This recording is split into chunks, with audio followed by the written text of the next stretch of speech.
আল্লাহুম্মা সাল্লি আলা সাইয়্যিদিনা মাওলানা মুহাম্মদ ওয়া আলা আলি সাইয়্যিদিনা মাওলানা মুহাম্মদ। আলহামদুলিল্লাহ, আল্লাহ সুবহানাহু ওয়া তাআলার দরবারে লক্ষ কোটি কৃতজ্ঞতা জ্ঞাপন করি। যেই মহান স্রষ্টা, যেই মহান মালিক, যেই খালিক আপনাকে আমাকে আজকে এই পুণ্যময় রাতে পুণ্যময় সমাবেশে আসার বসার সুযোগ করে দিয়েছেন, এজন্য আমরা অন্তরে অন্তঃস্থল থেকে পড়ি আলহামদুলিল্লাহ। অতঃপর লক্ষ কোটি দরুদের নাজরানা পেশ করি সেই মহামানবের শানে, সেই প্রিয় নবীর শানে, যার মাধ্যম দিয়ে আমরা পৃথিবীর সর্বশ্রেষ্ঠ কিতাব আল কোরআন পেয়েছি, যার মাধ্যম দিয়ে আমরা পৃথিবীর সর্বশ্রেষ্ঠ ধর্ম, আল্লাহর মনোনীত ধর্ম ইসলামকে পেয়েছি। সেই রসুলের শানে আমরা দরুদের নাজরানা প্রেরণ করি। সকলে বলি সাল্লাল্লাহু আলাইহি ওয়াসাল্লাম। আমি আপনাদের সম্মুখে আল কোরআনুল কারীমের 2 থেকে 3টি আয়াত পরিবেশন করেছি। সেই সঙ্গে মহাসমুদ্র হাদিস পাঠ থেকে একটি হাদিস পরিবেশন করেছি। এই আয়াত এবং এই হাদিসের বেশে আমি 2-1টি কথা আপনাদের সম্মুখে রাখব। আমা তৌফিক ইল্লা বিল্লাহ। যারা আজকে এখানে আমরা বসেছি, সর্বাগ্রে আপনারা প্রত্যেকেই নিয়ত করে নিন যে আল্লাহকে রাজি খুশি করার উদ্দেশ্যে আমরা এখানে বসেছি। যদি আমাদের বসা, যদি আমাদের মাহফিল দেওয়া, যদি আমাদের উদ্দেশ্য পৃথিবীর মানুষকে দেখানোর জন্য হয়ে যায়, তাহলে কিন্তু আপনি শিরকের গুনায় গুনাহগার হবেন। কেননা হাদিস পাকের মধ্যে এসেছে, যখন কোনো বান্দা তার কোনো আমল, কোনো কাজ মানুষকে দেখানোর জন্য করে, সেটা শিরকে খাফি রূপে গণ্য হয়। শিরকে 2টি ভাগ করে থাকেন মুহাদ্দিসিনরা, শিরকে জালি আর শিরকে খাফি। সুতরাং বক্তা, শ্রোতা, কমিটি সকলের নিয়তের মধ্যে ইখলাস যদি থাকে, তবেই সেই মাহফিল কিয়ামতের ময়দানে নাজাতের জরিয়া হয়ে যাবে। এজন্য একবার শুকরিয়া স্বরূপ বলি আলহামদুলিল্লাহ।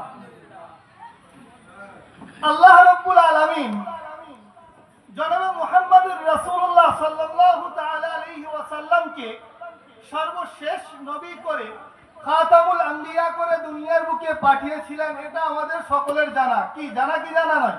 বলুন। আল্লাহর রাসূলের দুনিয়ার বুকে আসাটাইও অনেক রিওয়ায়াত অনুযায়ী যে আল্লাহর রাসূলের দুনিয়ার বুকে আসাটাও কিয়ামতের একটি আলামত। আজকে মুসলিম জাতি ধ্বংসের দ্বার প্রান্তে দাঁড়িয়ে রয়েছে। বিশ্ব নবী জনাবে মুহাম্মদুর রাসূলুল্লাহ সাল্লাল্লাহু আলাইহি ওয়াসাল্লামকে কাফের বেঈমান মুশরিকেরা সে সময়ও প্রশ্ন করত যে কিয়ামত কবে অনুষ্ঠিত হবে। ইয়াসআলুনাকা আনিস সাআহ, আল্লাহ রাসূলকে জিজ্ঞাসা করতেন। আল্লাহ রাসূল সাল্লাল্লাহু আলাইহি ওয়াসাল্লাম তার উত্তরে বলতেন, একটি নির্দিষ্ট সময়, নির্ধারিত সময়ে কিয়ামত অনুষ্ঠিত হবে। তারা উপহাস করত বিশ্ব নবীকে, কিন্তু কোরআনের পরিভাষা অনুযায়ী যেদিন কিয়ামত অনুষ্ঠিত হবে, যারা কাফির বেঈমান মুশরিক সেই দৃশ্য অবলোকন করবে, তারা সেদিন আফসোস করতে থাকবে। কিয়ামত অবধারিত। আল্লাহ রাসূল সাল্লাল্লাহু আলাইহি ওয়াসাল্লামকে হাদিসে জিবরিলের মধ্যে এসেছে। এই হাদিসটি মশহুর হাদিস, মিশকাত শরীফের মধ্যেও এসেছে, বুখারীর মধ্যেও এসেছে, অন্যান্য হাদিস গ্রন্থের মধ্যেও এসেছে। জি, এই হাদিসের মধ্যে হযরত জিবরিল আলাইহিস সালাতু ওয়াস সালাম একদিন সাহাবা রিদওয়ানুল্লাহি আলাইহিম আজমাইনদেরকে নিয়ে আমার দয়ার নবী, প্রিয় নবী, মায়ার নবী ওয়াযাক্কির ফাইন্না যিকরা তানফাউল মুমিনিন উপদেশ দিচ্ছিলেন, নসিহত করছিলেন। এমত অবস্থায় একজন ব্যক্তি, না তাকে কেউ চেনে, সেই মক্কা মদিনার মানুষেরা, আর না সে অনেক দূর থেকে সফর করে এসেছে যে তার শরীরের অবকাঠামোতে তার চিহ্ন অবশিষ্ট আছে।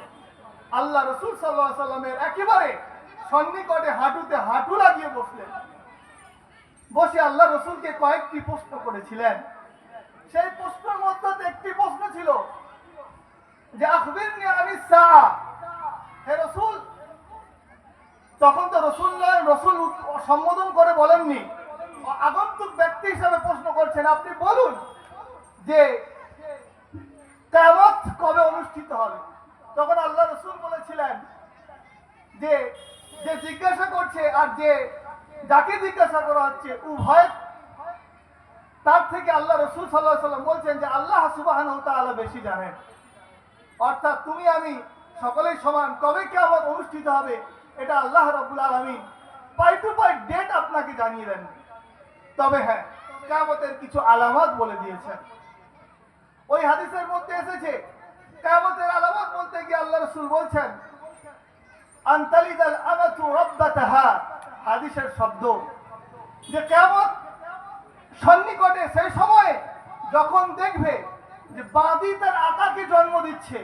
এর অর্থ হচ্ছে যে মুফাসসিরিন মুহাদ্দিসিনরা বলে থাকেন যে হাকিকি মানা তো রয়েছে, বাস্তবধর্মী অর্থ তো রয়েছে যে বাদী তার আকাকে জন্ম দেবেন, কিন্তু এর আরো ব্যাখ্যা করে থাকেন মুহাদ্দিসিনরা যে কিয়ামতের পূর্বে জেনা এমন আম হয়ে যাবে যে মায়ের সঙ্গে সন্তান জেনা করবে আর তার থেকে সন্তান ভূমিষ্ঠ হবে। এর উদাহরণ আপনাদের সম্মুখে খবরের মাধ্যম দিয়ে আপনারা সকলেই জানেন। তো কিয়ামতের যে সমস্ত আলামতের কথা হাদিস পাকে এবং কোরআন শরীফের মধ্যে এসেছে তার অধিকাংশটাই জুহুর হয়ে গিয়েছে, বহিঃপ্রকাশ হয়ে গিয়েছে।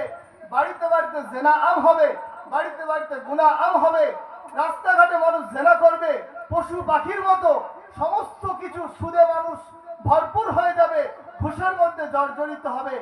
এমন কোন জুহুরে কিয়ামত আলামতে কিয়ামত বাকি নাই, বেশিরভাগটাই জুহুর হয়ে গিয়েছে, প্রকাশ হয়ে গিয়েছে। গুটি কয়েক আলামত বাকি রয়েছে। তার মধ্যে হতে বড় বড় কিছু আলামত হযরত ঈসা আলাইহিস সালাতু ওয়াস সালামের দুনিয়ার বুকে আসা, ইমাম মেহেদীর আসা, এই বড় বড় কয়েকটি ইয়াজুজ মাজুজের বাইরে আসা, এই কয়েকটি বড় বড় আলামত খালি বাকি রয়েছে। সুতরাং এখনো পর্যন্ত যদি আমরা মুসলিম জাতি, আমরা নবীর উম্মত হয়ে যদি আমরা সঠিক পথে না আসতে পারি, আমাদের হাসর কি হবে সেটা আল্লাহ সুবহানাহু ওয়া তাআলা জানেন। আর আপনি যদি একটু চিন্তা করেন আপনি অবশ্যই জানতে পারবেন।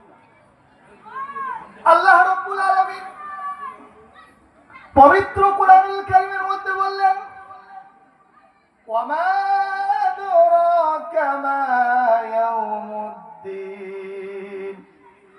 সুম্মা মা আদরাকা মা ইয়াউমুদ্দিন। আল্লাহ রাব্বুল আলামিন পবিত্র কোরআনুল কারীমের আয়াতে বললেন তোমরা কি জানো, কোরআনের মধ্যে আয়াতে বললেন তোমরা কি জানো কিয়ামত কি, কিয়ামত কবে অনুষ্ঠিত হবে। আল্লাহ রাব্বুল আলামিন বললেন ইয়াউমা লা তামলিকু নাফসুন ইল্লা নাফসুন। আল্লাহ তাআলা কোরআনে আয়াতে বলেন কিয়ামতের ময়দান এমন হবে যেদিন কোন মানুষ কোন মানুষের মালিকানা পাবে না, কোন মানুষ কোন মানুষের দায়িত্ব সুপারিশ করতে পারবে না, একমাত্র আল্লাহ সুবহানাহু ওয়া তাআলা যাকে সুপারিশ করার অনুমতি দেবেন। কিয়ামতের ময়দান এত ভয়ঙ্কর হবে। আল্লাহ রাব্বুল আলামিন পবিত্র কোরআনুল কারীমের অন্য একটি আয়াতে বলেন ইয়াউমা তারাউনাহা তাযহালু কুল্লু মুযিআতিন আম্মা আরদাআত ওয়া তাযউ কুল্লু যাতি হামলিন হামলাহা ওয়া তারান নাসা সুকারা ওয়া মা হুম বিসুকারা। এই আয়াতে কারিমার মধ্যে আল্লাহ তাআলা বলেন কিয়ামতের দৃশ্য যদি কোন দুধ দেনেওয়ালি মা দেখে ফেলে, তার সন্তানকে সে ছুঁড়ে ফেলে দিয়ে কিয়ামতের ময়দানের বিভীষিকাময় দৃশ্য দিকে দৌড়াতে থাকবে। একজন মা জননী সন্তানকে কত ভালোবাসে, 10 মাস 10 দিন গর্ভে ধারণ করলেন, ভূমিষ্ঠ দিলেন, যন্ত্রণা সহ্য করলেন। কোরআনে এসেছে ওয়াহনান আলা ওয়াহনিন, কষ্টের পর কষ্ট সহ্য করেছে মা জননী। কষ্টের পর কষ্ট সহ্য করে আপনাকে লালন করে পালন করে জন্ম দিয়েছেন। ওই মা শীতের রাত্রিতে আপনি পেশাব করে দিলে আপনার মা পেশাবের উপরে ঘুমিয়ে আপনাকে শুকনো জায়গায় ঘুমাতেন। ওই মা একজন দুধ দেনেওয়ালি মা যদি কিয়ামতের বিভীষিকাময় দৃশ্য দেখে, কোরআনের আয়াতের মধ্যে এসেছে সে তার সন্তানকে ছুঁড়ে ফেলে দিয়ে দৌড়াতে থাকবে। এমন বিভীষিকাময় দিন হবে। আল্লাহ রাব্বুল আলামিন ওই আয়াতের আরেকটু পরে বলেন, যদি কোনো গর্ভবতী মহিলা কিয়ামতের দৃশ্য দেখে ফেলে, সে নিজে তার গর্ভের সন্তানকে ছুঁড়ে ফেলে দেবে, গর্ভপাত করে দেবে। এত ভয়ঙ্কর কঠিন দৃশ্য হবে। কোরআনের মধ্যে এসেছে মানুষদেরকে মনে হবে মানুষেরা যেন নেশাগ্রস্ত অবস্থায় ঘুরছে, কিন্তু মানুষেরা নেশাগ্রস্ত অবস্থায় থাকবে না। আল্লাহর কোরআন জানিয়ে দিয়েছেন। প্রিয় বন্ধু আমার, মাথার একেবারে সন্নিকটে সূর্য অবস্থান করবে, জাহান্নাম হুঙ্কার দিতে থাকবে। কোরআন পাকের মধ্যে সূরা মুলকের মধ্যে এসেছে, ইদা উলকু ফিহা সামিউ লাহা শাহীকান ওয়া হিয়া তাফুর। যখন জাহান্নামীদেরকে জাহান্নামের মধ্যে নিক্ষেপ করা হবে, জাহান্নাম বিকট চিৎকার করতে থাকবে, তাকাদু তামাইয়াজু মিনাল গায়ব, যেন জাহান্নাম রাগে ক্রোধাক্রান্ত হয়ে ফেটে পড়ছে।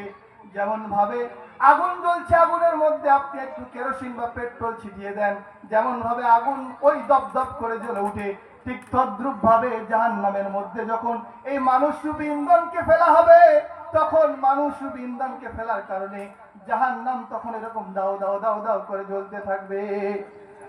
আল্লাহ রাব্বুল আলামিন এই ভয়াবহ কিয়ামতের ময়দানের দৃশ্যপট হাদিস এবং কোরআনের মধ্যে অনেক তুলে ধরেছেন। প্রিয় ভাইরা আমার, কোরআনের মধ্যে যেমন আল্লাহ রাব্বুল আলামিন কিয়ামতের সূরা কিয়ামতের দৃশ্যপট তুলে ধরেছেন, আল্লাহ রাসূল হাদিসের মধ্যেও তুলে ধরেছেন। কিন্তু প্রিয় ভাইরা, আল্লাহ রাসূল সাল্লাল্লাহু তাআলা আলাইহি ওয়াসাল্লাম এই ভয়াবহ দিন থেকে বাঁচার জন্য 7 প্রকার ব্যক্তিকে আরশে আজিমের ছায়ার তলে জায়গা দেবেন। ওই 7 প্রকার ব্যক্তির মধ্যে আমি 3 প্রকার ব্যক্তির কথা বলে আমার বক্তব্য শেষ করছি ইনশাআল্লাহ। প্রিয় ভাইরা আমার, আল্লাহ রাব্বুল আলামিনের রাসূল জনাবে মুহাম্মদুর রাসূলুল্লাহ সাল্লাল্লাহু তাআলা আলাইহি ওয়াসাল্লাম বলেন, কিয়ামতের ময়দানে একমাত্র আরশে আজিমের ছায়া ছাড়া কোনো ছায়া থাকবে না। সাবাতুন ইউদিল্লুহুমুল্লাহু ফি যিল্লিহি ইয়াওমা লা যিল্লা ইল্লা যিল্লু। একমাত্র আরশে আজিমের ছায়া ছাড়া আর কোনো ছায়া থাকবে না। মানুষ ব্যতিব্যস্ত হয়ে যাবে। হাদিসের রিওয়ায়াতের বর্ণনা, গুনাহের কারণে কোন মানুষ 1 হাঁটু ঘামের মধ্যে, আবার কোন মানুষ 1 কোমর ঘামের মধ্যে, আবার কোন মানুষ গলা পর্যন্ত, আবার কোন মানুষ পুরোপুরি ডুবতে থাকবে। আল্লাহ রাসূল বলছেন ওই দিন 7 প্রকার ব্যক্তিকে আল্লাহ তাআলা আরশে আজিমের ছায়াতলে স্পেশাল গেস্ট হিসেবে স্থান দেবেন। তার মধ্যে 1 নম্বর হলো ইমামুন আদিল, ন্যায়পরায়ণ বাদশা। আপনি পঞ্চায়েতের প্রধান হয়েছেন, মুসলিম প্রধান হয়েছেন, আপনি যদি আপনার ওই প্রধানের দায়িত্ব চেয়ার পদটাকে ইনসাফের সঙ্গে পালন করেন, তাহলে ও হাদিসে মুহাদ্দিসিনদের ব্যাখ্যা ইমামুন আদিলের মধ্যে আপনি অন্তর্গত হবেন। আল্লাহ রাসূল ইমামুন আদিলের ব্যাখ্যা করেছেন, মুসলিম শাসনাধীন রাষ্ট্রের রাষ্ট্রনায়ককে ইমামুন আদিল বলেছেন, কিন্তু মুহাদ্দিসিনরা এর অনেক ব্যাখ্যা করেছেন। মসজিদের ইমাম সাহেব, আপনি যদি আপনার দায়িত্ব ইনসাফের সঙ্গে পালন করেন, আপনিও ইমামে আদিল। এমনকি আপনি আপনার পরিবারের ইমামে আদিলও হতে পারবেন। আপনার যে মাতাহাতে আপনার সন্তান সন্ততি আহলে বাইত যারা রয়েছে, তাদের সঙ্গে যদি আপনি ইনসাফ করেন, তাহলে আপনিও ইমামুল আদিল হয়ে আরশে আজিমের ছায়াতলে জায়গা পেয়ে যাবেন। এরপর আল্লাহ রাসূল বললেন, ওয়াশাবুন নাশা ফি ইবাদাতি রাব্বিহি। আল্লাহ রাসূল সাল্লাল্লাহু আলাইহি ওয়াসাল্লাম 2 নম্বর যে ব্যক্তিদের কথা বললেন, যুবকদের কথা বললেন। প্রিয় যুবক ভাইরা আমার, আপনারা আপনাদের যৌবনটাকে এখানে ওখানে নষ্ট করছেন, কিন্তু কিয়ামতের ময়দানে আল্লাহ রাব্বুল আলামিন কিয়ামতের ময়দানে 5টি প্রশ্নের উত্তর না দেওয়া পর্যন্ত আপনার পায়ের একটা চরণ আপনি হিলাতে পারবেন না। কিয়ামতের ময়দানে যে 5টি প্রশ্ন হবে, তার মধ্যে হতে একটি প্রশ্ন হচ্ছে যে আল্লাহ রাসূল বলছেন যে আমি তোমাকে যৌবন দিয়েছিলাম, ওই যৌবনটা তুমি কোন কাজে ব্যয় করেছো? তুমি তোমার যৌবন কালটাকে, তুমি তোমার যৌবনের সময়টাকে পার্কের মধ্যে নারীর সঙ্গে লিপ্ত ছিলে কিনা, নাকি তোমার যৌবনের বয়স থেকে তুমি মসজিদে ইবাদতের মধ্যে কাটিয়েছো কিনা, না